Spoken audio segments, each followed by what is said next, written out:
जिसे हिंदी में क्रिया कहते हैं। क्रिया मतलब कोई भी काम, एक्शन। इस बात को हमने parts of speech video lecture में समझा था। यहां पर हम थोड़ा डिटेल में इस बात को समझेंगे। क्रिया वह है जिसके माध्यम से सब्जेक्ट के कार्य या अवस्था की जानकारी मिलती है। वर्ब डिस्क्राइब्स द एक्शन और the state of the subject. या तो एक्शन या फिर स्टेट।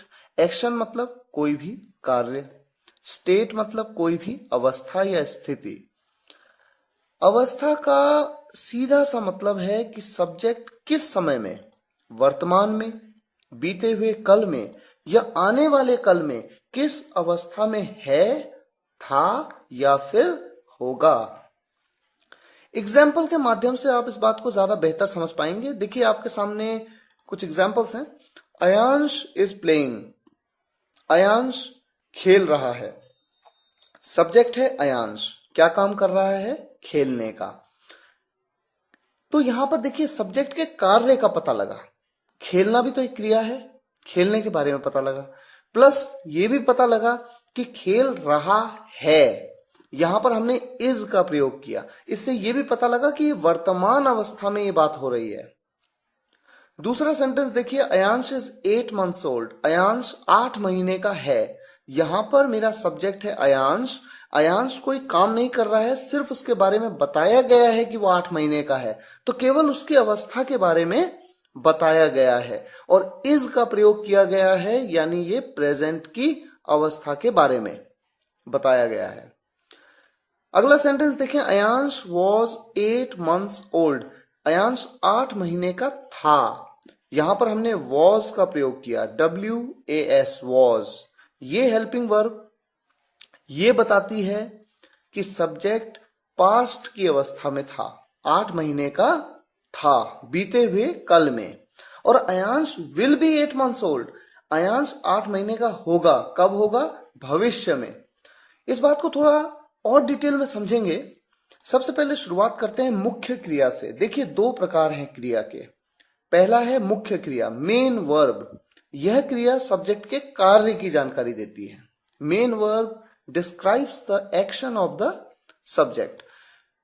जितने भी काम आप ले लीजिए, जितने भी काम, डांस मतलब नाचना, सिंग मतलब गाना, थिंक मतलब सोचना, सोचना भी एक काम है। देखिए जरूरी नहीं है कि काम वही हो जिसमें आपके हाथ और पैर इन्वॉल्व हो।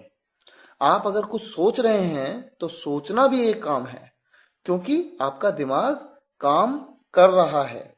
रीड मतलब पढ़ना, राइट मतलब लिखना, प्ले मतलब खेलना, मिस मतलब याद करना। देखिए यहां पर मान लीजिए आप बिस्तर पे लेटे हुए हैं, आप किसी को याद कर रहे हैं, तो इस समय आपके हाथ और पैर की मूवमेंट नहीं हो रही है, लेकिन उसके बावजूद भी एक क्रिया है, एक काम है, क्योंकि आपका जो ब्रेन है वो काम कर रहा है, वो कुछ ना कुछ कर रहा है, मिस कर रहा है। मिस मतलब याद करना। फील मतलब महसूस करना। ये सभी आपकी मुख्य क्रियाएं हैं। इसी तरह से सहायक क्रिया, सहायक क्रिया का प्रयोग क्यों किया जाता है, सब्जेक्ट की अवस्था या स्थिति के बारे में बताने के लिए। अगर हम प्रेजेंट की हेल्पिंग वर्ब का प्रयोग करेंगे तो पता लगेगा कि वो काम वर्तमान अवस्था में हो रहा है या होता है। अगर पास्ट की हेल्पिंग वर्ब यूज करेंगे तो वो बीते हुए कल की बात होगी। अगर फ्यूचर की हेल्पिंग वर्ब का यूज करेंगे तो इससे पता लगेगा कि वो जो अवस्था है वो भविष्य में आएगी। हेल्पिंग वर्ब जिसे आप ऑक्सिलरी वर्ब भी कहते हैं।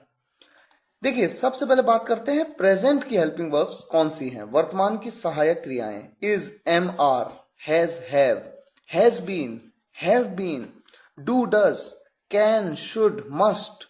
यहां पर ध्यान देने वाली बात यह है कि कैन, शुड और मस्ट ये मोडाल हेल्पिंग वर्ब्स हैं जो प्रेजेंट हेल्पिंग वर्ब्स की कैटेगरी में आती हैं। ये मोडाल्स हैं।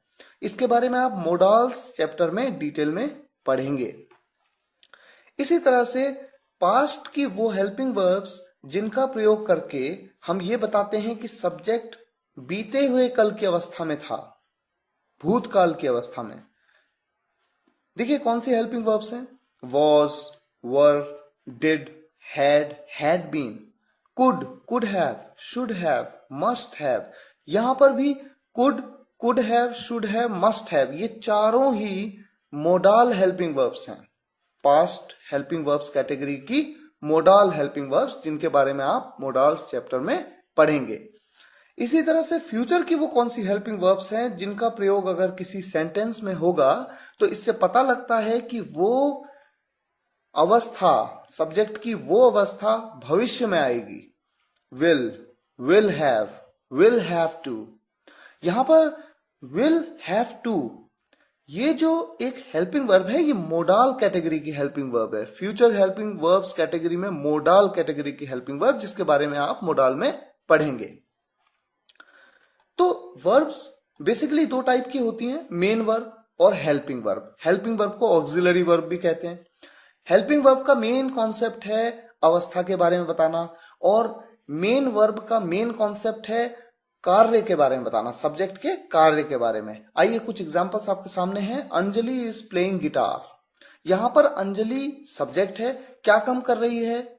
प्ले करने का, गिटार को प्ले करने का।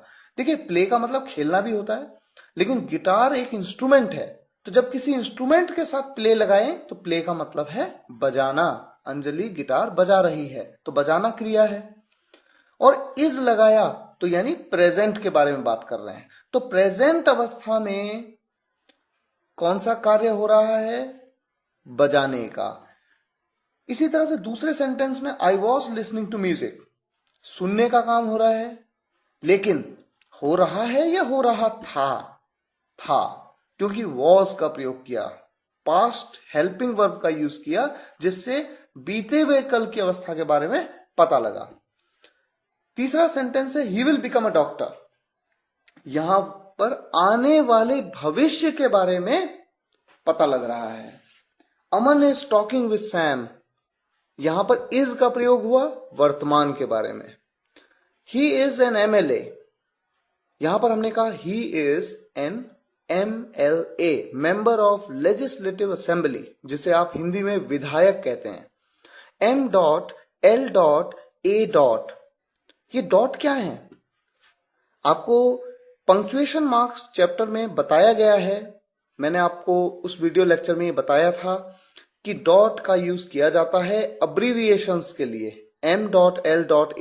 ये क्या है? अब्रीविएशन है। अगर आपको इसका कॉन्सेप्ट क्लियर ना हो तो parts of speech video lecture को एक बार दोबारा सुनिए, देखिए और समझिए। यहां पर मैंने इज का प्रयोग किया, इससे पता लगता है कि वर्तमान की अवस्था में वो एक MLA है। और यहां पर एन का प्रयोग किया। ऐसा क्यों किया? इस बात को समझने के लिए आपको आर्टिकल्स का वीडियो लेक्चर देखना होगा। इसी तरह से नेक्स्ट सेंटेंस है आशीष इज इन दिल्ली।